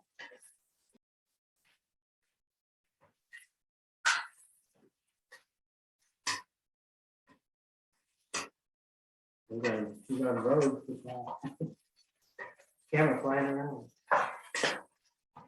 Stand back. There we go. Look at the fork. So you don't want any pink. You know, you kind of want it to be starting to turn a little golden brown. You know, if you can see the brown on brown.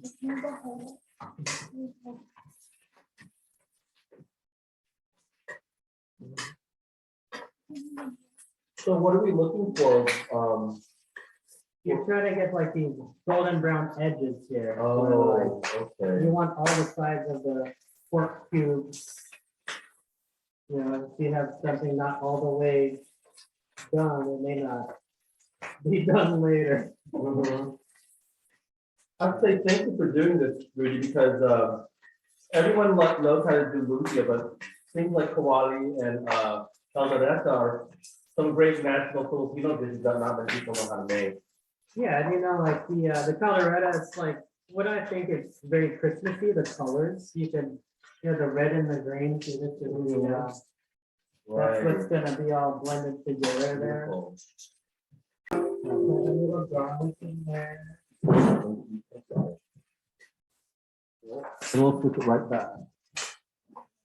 Turn the heat down to about medium, a little bit.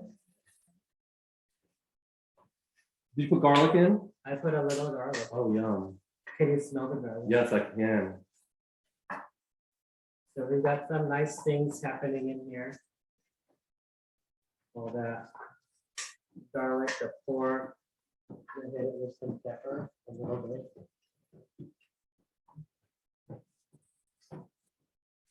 It's really almost 8 o'clock. So I assume your boys eat this too, right? Sometimes Sometimes. they don't like a lot of vegetables yet.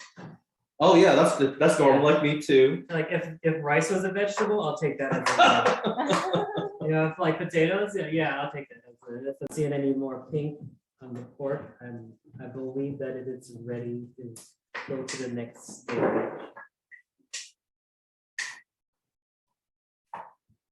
So on this step, you can either turn the heat back up if you want to, a little bit. Get that, kind of get it in there. And then I'm gonna do the potatoes a little bit. For the potato side of my pan.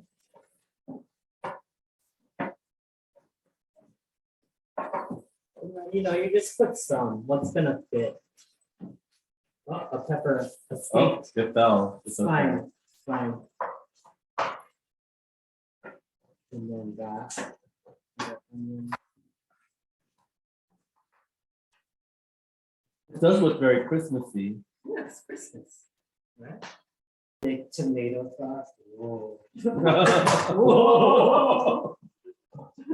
Can opener to open it.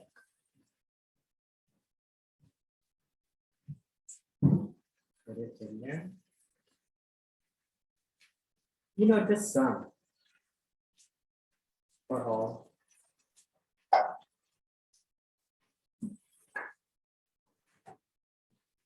It's starting to get a little crazy in the pan.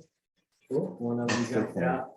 See here, when you want to get to that bottom part over the heat, You just kind of toss it around. I'm letting that tomato sauce kind of get to the temp, you know, kind of reach the hotness, turn the heat down a little bit at a time.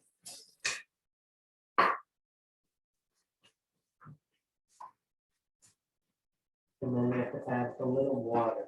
So how did you get into culinary, Rudy? I kind of just, I don't know. So where did the Bamba Eggroll food truck idea come from?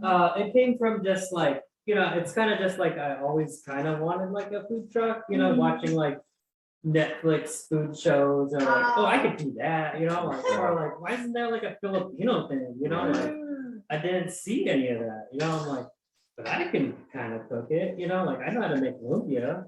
I can make Yeah. adobo, I can do this, you know, like, why isn't it around, you know, like.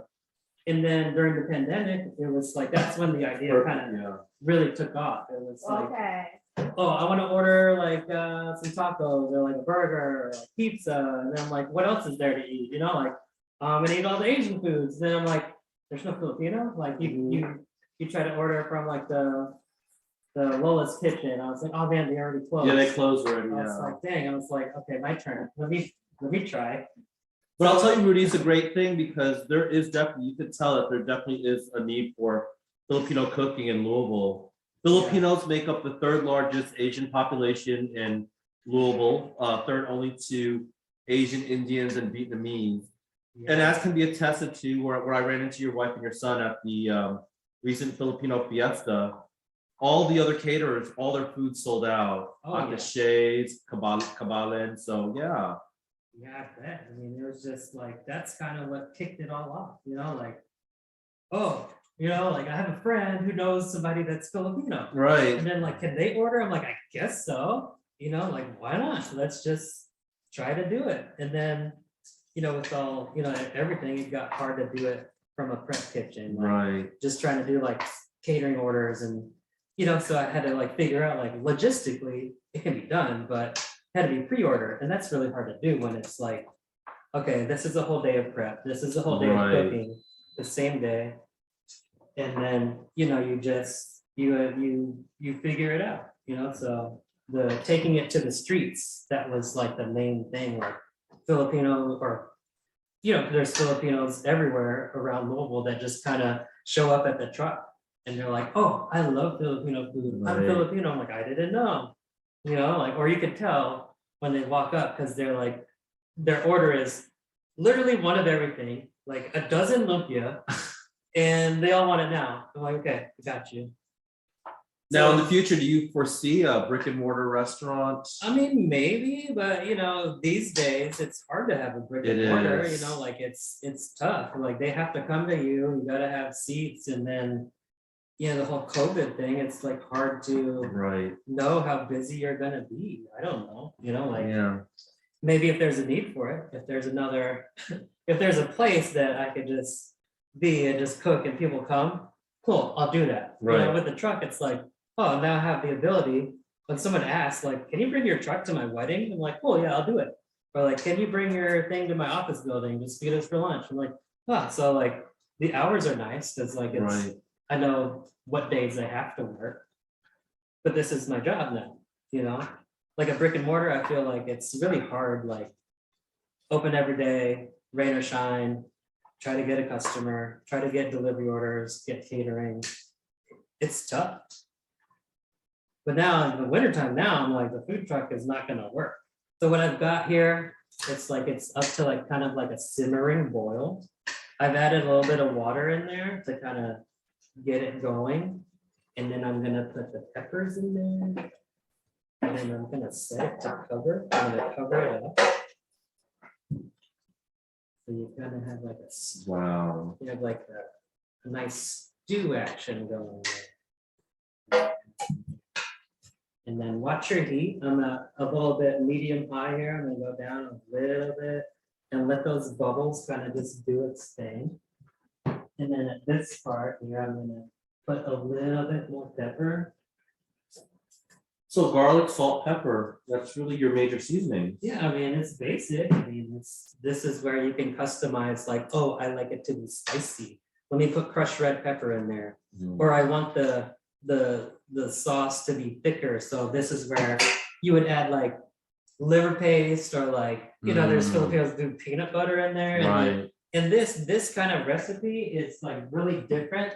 You know, like there's different, if you put different things, you call it something else. You know, like afritada or like menudo. Menudo, I was gonna Throw say. some hot dogs in there, and then what was that one called? There's other ones. Yeah, I was gonna say that's the most complicated thing. I mean, eating apretada, Yeah. menudo, achada. I mean, or caldereta. There's so Yeah, many different names caldereta. for yeah. But yeah, as a base of like a recipe, this is the gate to many different variations of recipes, and not just Filipino. You know, it's like it's all over. I'm gonna cover it and let it kind of simmer. And then I've got the heat back up. I'm trying to get that. Okay. Wow, Rudy, it smells so good in here. Well, I'm not done yet. I'm waiting for this. Oh yeah. Should I check it? Oh, it's okay. Yeah, I think we could, after this, we might have a talk. If you want to have a drop-off spot here for people to pick up anything for the Yeah. winter, we're here Monday through Friday. Well, I can do it just like this. But there is actually a stove over there that I didn't Right. know that was here, but we're doing it on Right. Which if we could make it happen, there's ovens. Yeah, definitely. We can do many pots of caldereta. Look at that steaming. Oh, it smells so good. You can just see that in this stage, you know, you kind of check it. You let it build up that heat, and this is gonna finish cooking off those potatoes that we seared and like the carrots, and it's simmering down, so you kind of hear the bubbles. Right. Okay, let's look and see. Look at that. Beautiful. Hear the bubbles flowing in there. That would be good for a nice cold winter night. Yeah, and you would serve it over rice, or like you could just eat it like that. See, but like my broth here, it's a little bit thin, but my goal in this step, if I didn't do the peanut butter or the liver paste, is just kind of reduce all the moisture in there as it finishes off the potatoes, and like the carrot will be softer. And this is something you could start, you know, hours ago and just put it in a crock pot and just let it on low and just let it go. Right, low and slow. So the pork belly is starting to get soft there, and then it could take like 30 minutes, it could take less, take a little longer, but depends on your cut of meat. If you use like a, you know, a chuck, like a beef chuck or something, you know, or no meat at all, you can just have it. So if you do something like a beef chuck and you're cooking it on the stovetop for a long time, well, do you have to wait to put the potatoes in, or? I mean, on the stove, yeah, I mean, you would, this is kind of like on the stove. Yeah. But you could do it in a separate pan, you know, and then but I did it earlier, you know, but you can do them at the same time if you have more burners. Like when my mom would cook this, her stove is full. There's like a frying pan here, there's a pot here, there's a pot there, and she's got all her stuff just over here, and she's like, "Hoy, hurry up, come over here!" And then she's throwing it in there, which is nice. You know, like you can see all of everything. But this, you want those bubbles to kind of just like not rapid but slow. So you let it. We're gonna cover that up. I'm gonna check this. Okay.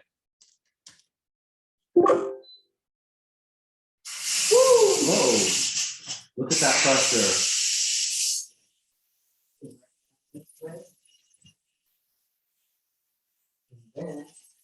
Right, it's a little hot. So let's smell that. Does the video have smells? I know it should. In the next 10 years, there will be. You're like, it's on TikTok and it smelled like Caldereta. Right.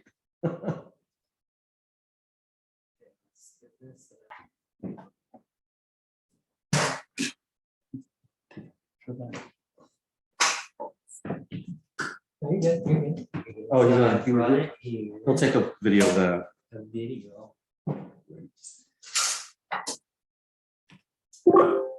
So you got your pork. It was Instapotted here a little bit, but it's mostly good. Wow. just kind of. So you put the garlic and the onion there to Yeah, give I it just let flavor. it, yeah. Yeah, Tenderize it Just through let pressure absorb cooking. in there. I mean, it could go a that one little was only more. like 5 minutes. Yeah. That was quick for the Instapot. It's an Instapot. But Yeah. wait, there's more. They even make them with the air fryer top, which like we have one of those, but that's like Ninja brand, which I like that at home because you can do this and then take the water out and then use the air fryer and it's crisp up. You don't have to deep fry.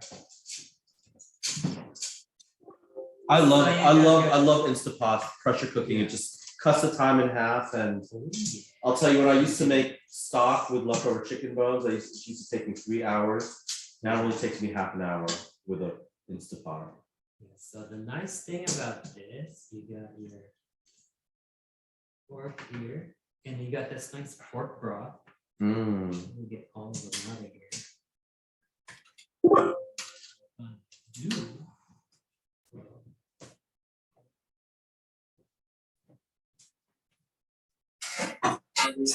Overtime. Overtime. No. Are we in overtime? No. We're good. You're We're fine. till- You're good. yeah, you're good. Okay, so you got this nice pork broth here. I'm gonna use it to make rice, but you gotta strain it. So I'm gonna. put it- You're making rice with a pork broth. Oh, now I You see. Strain it all. And like there's that rack in there. It's pretty hot. Oh, there she goes. Now I see what you're doing. Hot things. Really, that's amazing, because I was wondering, as a Filipino, I'm like, when's she gonna make the rice? Okay, so you get the pork broth in there, and then you got this nice, you could do something with this, but I don't know what to do with this right now. Mhm. So that's fine. Back to stick this. in here. So I've got the rice coming over here. And I've got it measured, like this is like 2 quarts, right? So then you've got, are you this way? Where are you at? So you got 2 quarts of rice and then you've got some broth here that's not actually 2 quarts. But like rice ratios are kind of different these days. Like you buy a rice bag, you look on the back, it's like, oh, 1.5 cup to 1 cup rice. Right. Water. And then you're like, you buy a different bag, it's like 2 to 1. Mhm. And then I think it's maybe they conserve the water that way or like, but Filipinos, they like their rice sticky.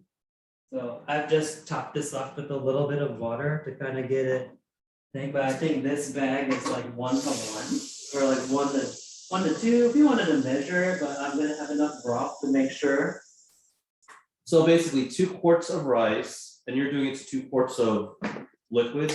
Yeah, maybe like a little bit more, Just no, more? just some. Yeah, so. So you put your rice in there. And this is a 4 quart Instapot. 4 quarts, I think, is the maximum this thing holds. So if you cook 4 quarts of rice, it turns into 8 cups of rice because it expands. So you kind of get it level. And like at this step, some people like they rinse the rice or like, you clean the rice to get the starch off. But we're Filipino, we like pork, we like rice, we just eat everything. So I'm just gonna put this pork broth in here with the water. And then I'm gonna let it go in there where it's not breaking up all the rice. And then the finger trick, you got your finger, the line there, you could use your middle finger or like, I like this one. The index. And I think I'm right. I think you're right there, I think I'm yeah. right there. So that's good. So I take this off and then I'm gonna plug this back up. That's so funny, we were growing up, everyone that I knew who wasn't Asian would always measure the rices out, and I would always say, use your finger. Yeah, yeah, I worked at like a place where like it's 2 to 1 ratio. I'm like, okay, sure. Yeah. And the magic of this, there's a rice plugged in. So this had time to cool off this pork that was just steamed. So what we need to do is to get it kind of dry. So we're gonna use some paper towels, and then all we have to do is fry it. Like there is a prep step here, like you could refrigerate this overnight and let it kind of dry out itself, and you can prick the skin, you can do all the things, but this, like you're hungry now. You want to eat now. Okay, let me let that. Can you feel that? Smells good, yeah. It's like radiating heat. So I'm going to cut the So it's nice and tender here. And a paper towel. We kind of just start gathering them together.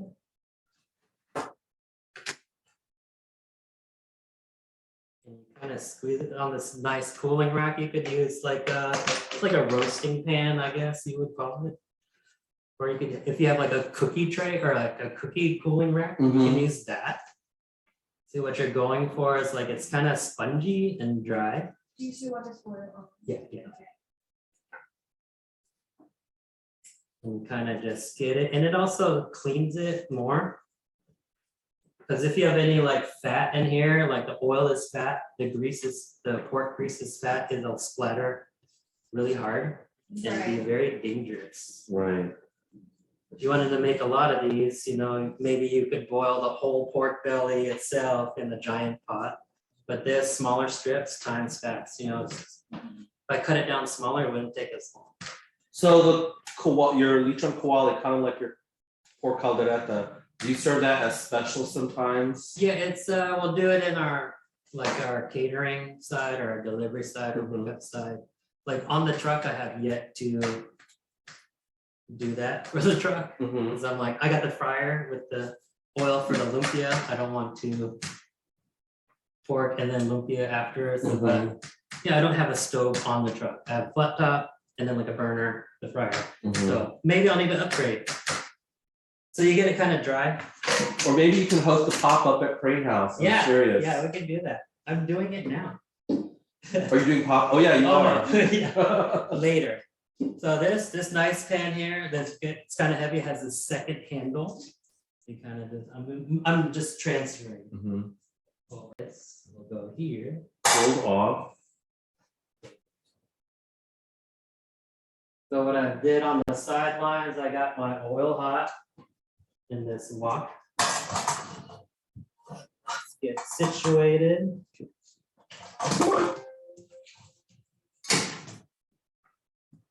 And you can feel the heat on this thing. Yeah. I'm going to stand back.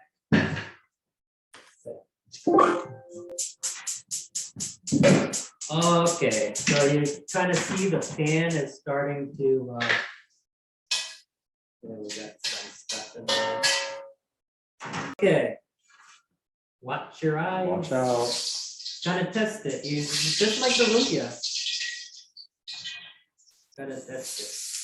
It is pretty hot.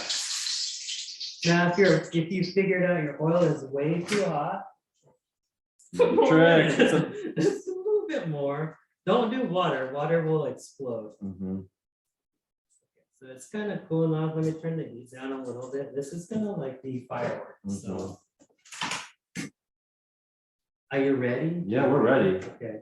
So you could start either way, maybe on a corner of it, or like I like to just kind of just get that on the skin. And you can kind of just ease it in there.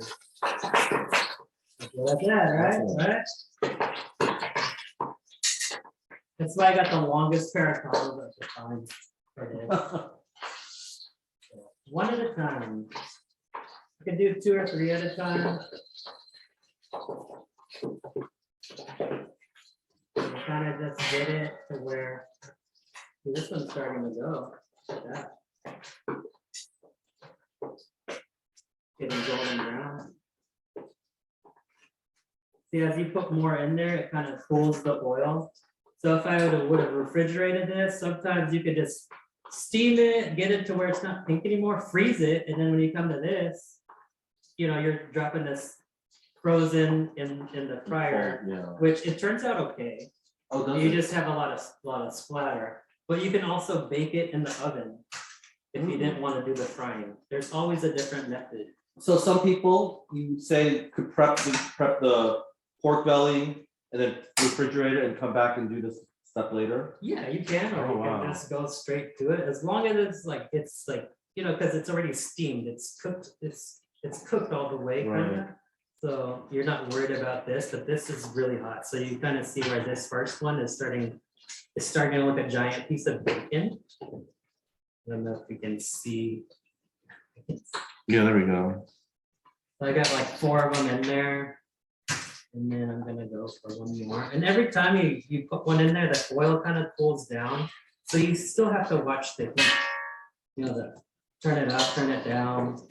This, I probably need to turn this up a little bit. Now, it's hard to do on an electric stove. Just like the electric will just get cool really fast. Look at that guy. That looks like fancy bacon, wow. Fancy. Do you wait till it's like crispy? Is that one? it's Yeah, I'm done? waiting for that skin to look nice and rendered through. So you have like this fat layer of the skin, and then you have the skin and you have the meat part. I want it to go more where it's like almost gonna burn and then take it out. Like when I was growing up, I always like burnt things. You know, like my friends were like, that chicken's burnt. I'm like, I like it. That's It's how I like like it. barbecue. Crispy. Yeah, I do too. yeah, and then like steaks, I'll eat like a medium steak, but then sometimes if I get a steak and it's like on the grill, I'm like burn that steak. Like I want to eat it where it's on the skewer. Yes, I Yeah. agree. I like the That crispy caramel, caramelized. That's the best part. I know. Yeah, I think the same language. Food, that's the language. Yes. So Rudy, you do a lot of good, you have a good savory game. Are you also a sweet person too? The sweets were, I'm like, I'm playing with going there. Like we got some ube ideas in mind. Like Emma, she wants to make, she's doing like the muffins and the cookies and like, Oh, she has? yeah, we're doing like ube cocoa bombs and like, Oh, she was like, try this. Cake pop, that would be really awesome. Maybe. Yeah, Ooh, Emma's is cake a- pop is a great idea. Yeah, Especially with the food truck, I think like people want to eat something that's like easy, like with yeah. their hands, so if you have a cake pop, you can hold it. Ooh. well, that sounds like We'll have to do another it. food truck idea. Yeah, I have paying for that idea. Yeah, we wanted to do it before, but like at the time, like ube was hard to get, like the shipment from like the Mhm. importing things, or like the ship was like held up or something, or like you couldn't get like certain things like wrappers. I was like, oh, I had to use different kinds of wrappers. I was like, this is not working. Really, no. Like every one of them in the fryer were like exploding. I'm like, I don't know what to do. Yeah, But the ube, yeah, now it's like in stock at Lancetta, my Dahan, Yeah. Troy's has the Right. ube. You can get the jam, you can get the powder, you can get the extract online. Woo, careful now. So this does take a little bit of time. It's not as fast Oh, as the look at that, Lumpia. that looks so So good. you see like it's getting there. But we're watching the heat and I'm gonna check this Caldereta one back because I can hear it rolling boil. Oh, yeah. Mm.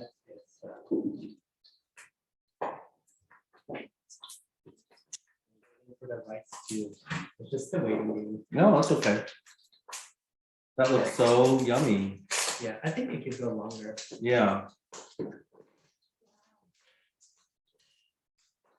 But in the oven, you know, you can put it on the rack like this and Mhm. then just bake it like 350 or 250. but you won't get that crispy. Yeah, you will get the Unless you put the broiler on it. deep Yeah. fried. Yeah, you can do the broil, you know, but you have to watch it. See, what I'm doing here, I'm just kind of just letting it get one side, would have got me. And then get the other, get the skin under there. This one's holding this one down. So that could get done. But don't overcrowd your pan. You know, you can do it on a shallower pan. It's fine. I've got a couple more on this. One. Maybe we'll just stick with this one. Look at that.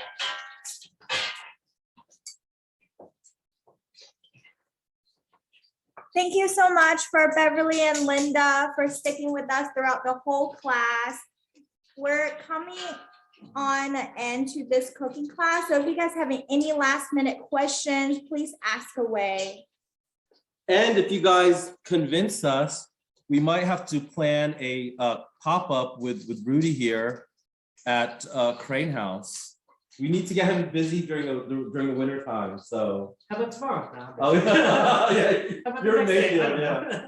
Well, we just so you know, we've had some good success. We had Noki Bukayu, who was one of our featured chefs at one of our previous cooking classes. She hosted a pop-up here, Irimak Tikasu, basically where she created food from anime, and that was a very, very successful night for her. That's awesome. So Rudy, if you want to really plan that, we could definitely do that. Yeah, sure. How about next week sometime?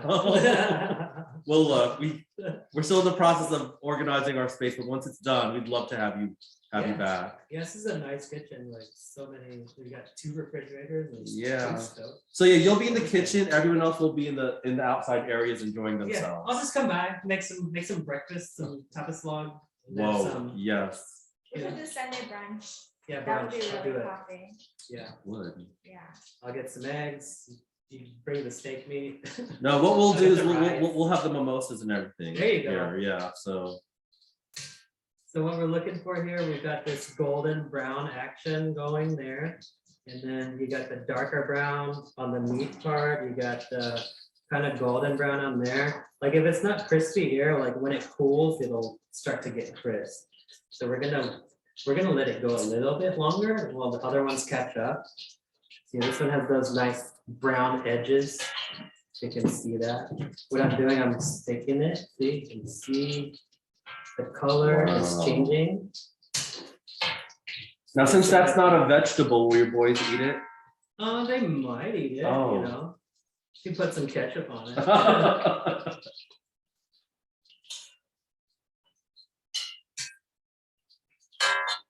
So for Christmas Day, are you cooking? I think so. Okay. I don't know. I haven't thought that far ahead. That's too far. That's next Saturday. Yeah. Yeah, sneaking up on It's us, right? sneaking up. It's next week. So many things. Feels like Thanksgiving was like the other day. It does. And with this weather, it just doesn't feel like it's Yeah. Christmas yet, but Yeah, I'm like scared when it does snow. I'm like, oh, I don't know how to drive. Okay, so I think this guy is getting there. This one is there almost. I'm gonna let so it beautiful. cool for a minute. And then we can eat. The rice should be almost done, I think. Wow, Instapot, that's the way of the future. fast. The bite-sized pieces.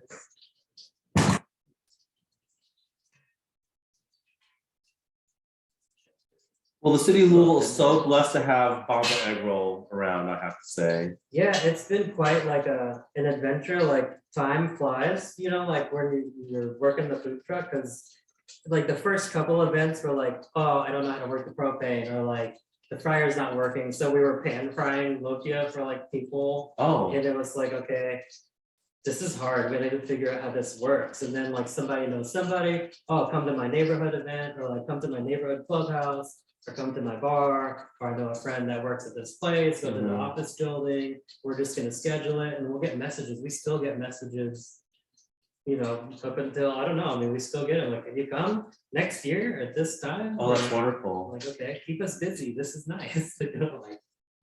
So winter's is a little slow down period, but come springtime, we hope to see you around a lot of places. Yeah, I'm learning all the things, you know, like Mhm. now I can be ready to serve like 200 people. I can be ready to Wow. serve, tell me how many people, and like, I'll fit it on the truck, you know, like I'll get us there. Well, you've already served 200 people. Rudy was one of our great participants during our Asian Street Food Festival. He was one of our great vendors. And we had a little 200 plus people there at that event. Yeah, that was a learning experience. That took me back to my old like tent, you know, like the pop-up tent days, like Mhm. how can I bring enough noodles to feed all these people? But you know. And you did. And it worked. I decided, let me just cook it there. But that was fun because like people could see like, oh, this is the noodles. So if you get like a butane burner, just be careful when you switch it. You know, there's always an unlock and then a lock. So it only fits one way. There's a latch there, and then if you have the lever, it punches it down. You can find these butane burners. This is what I use for my pop-ups everywhere. Amazon, Asian store, the camping section at Walmart. Oh, Just okay. depends on how hot you want your burner to be. But a butane can last maybe like an hour on high heat, maybe less, depending on what you're making. But you know, this whole time, like learning that, I'm like, I never knew. Right. But I don't know, it was like a farmer's market we did. I had like a butane burner. I was waiting on noodles and like it was thunderstorming and I was Oh like, my goodness. I didn't have any more butane. I was like, I don't know what to do. Now, I used to see in the farmer's market that was right there off of Shelbyville Road. Was that one of your first ones? We always went to the Westport Road farmer's. Oh, the market. Westport Road. Yeah, and Okay. then I think you hear the rice? Yes. The rice beef. This is almost ready too. So you've got some pork there, let it drain. Oh, Mike is a Chinese food, that's right. Yeah. I think Ollie and I don't eat pork, huh? You don't eat pork. Yeah, Yeah. we don't eat pork. That's okay though. Well, there's two There's two Filipinos in the room. Filipinos, right. That's like our thing. That's our thing, that's the word, yeah. Yeah, I remember going to the Philippines and then like, I was like 17.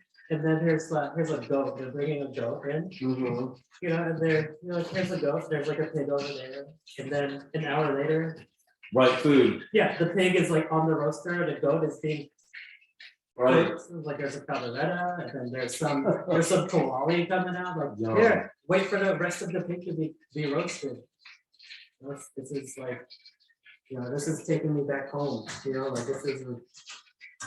Not that I grew up in the Philippines, but when I remember, Yeah, me too, I didn't grow up there, but yes. but I remember Filipino parties and all the things like. Let's check this one. Now, if you want it to be like drier, just let it cool. So we've got these belly strips. Now it's crispy too, you can hear it. So we're gonna put them on the board. This one's gonna dry.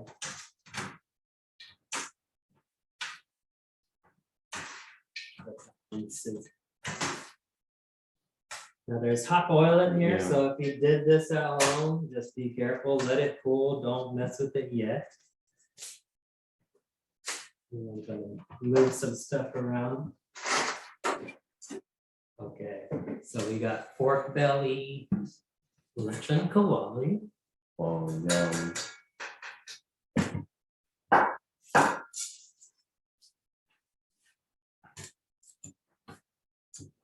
Crispy. Mm.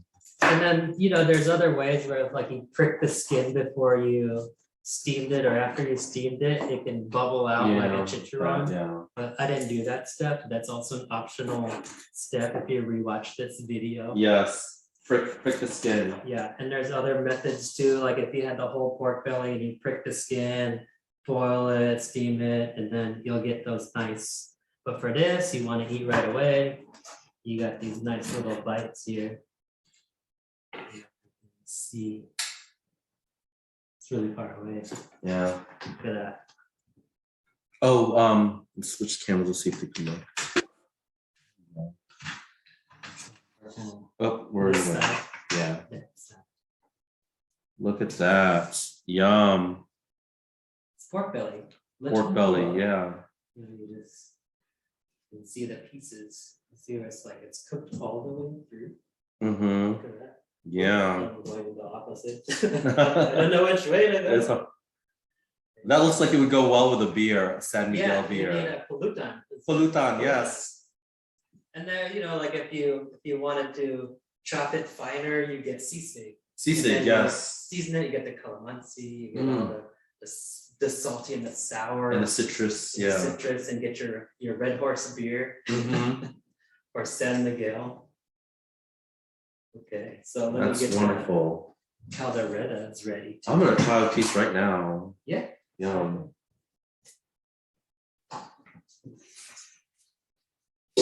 Rudy, I could taste the fusion of the garlic and everything. Yeah. So this is the Caldereta. Let's see that. Yeah. The pan is off of the burner and it's still sizzling, so that's a nice stew. Wow. Good.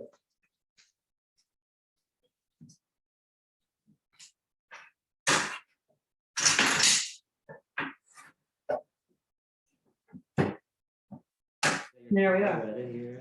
It's pretty good. Wow. I should have put more broth. Oh, no, it's, It's So nice is that and just thick. water and the tomato sauce? yeah, and salt, sugar? pepper, and And garlic. if you did like the peanut butter, you kind of get like a more sweet.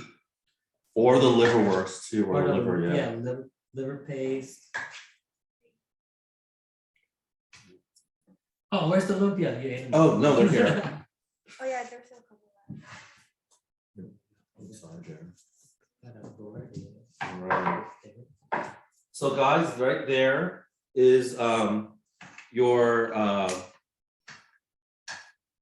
for the final looks, guys. Thank you so much for sticking with us. And again, this is going to be in our Facebook Live, and also we will be sending the recordings out as well. But that is your caldereta here. Ready, Ollie? For the final look, your caldereta, beautiful, and your Lechon Kawali. Oh, oh, But wait, there's more. oh. Wait. Oh, wow. You get your chili sauce. And you like to put it, I like chili sauce on like everything. So you get your lumpia. And then some on the pork belly. Served with the what is that called? The bird, The set bird free. the set bird free, made with ube. So guys, thank you all so very much for joining us. This looks amazing. Wish you guys were here to share with us. So thank you all again. Rudy, thank you so much, sir, for teaching us how to make some lumpia, some lechon kawali, and some caldereta, pork caldereta. Yeah, So- I'm glad to be here. This All is right. a fun experience. So with that being said, okay, Ollie, Amber, let's go right here behind Rudy. Guys, from our house to yours here at Asia Institute Crane House, I'm Joel. This is Amber Ma. I'm Rudy. This is Rudy, and this is Ollie. Thank you all so very much. Merry Christmas, Happy New Year's, Maligayang Pasko, and have a great day. Be Salamat. safe. Thank you. Bye now. Thank you, Beverly. Beverly, thanks for a great session. Liked. She. Thank you with the camera. Thank you. It's because of Ollie, Beverly, that our camera work is great, and thank you for recommending him. You all have a great evening. Bye now.